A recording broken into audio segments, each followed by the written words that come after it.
ইউটেরাসের ক্ষত চিকিৎসা করাতে যাই, পুরুষাঙ্গের ক্ষতের চিকিৎসা করাতে যাই,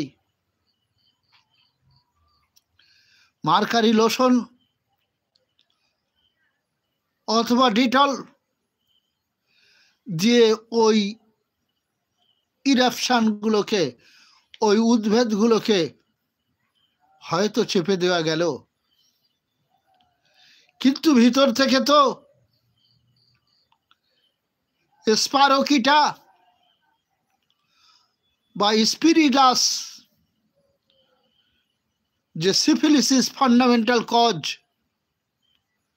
এ তো রক্তে প্রবাহিত হতে রয়েছে, এ তো রক্তের মধ্যে চলছে। এক সময় লিভার সিরোসিস এনে দেবে, এক সময় লিভারে ক্যান্সার এনে দেবে, এক সময় কিডনিকে পচিয়ে দেবে,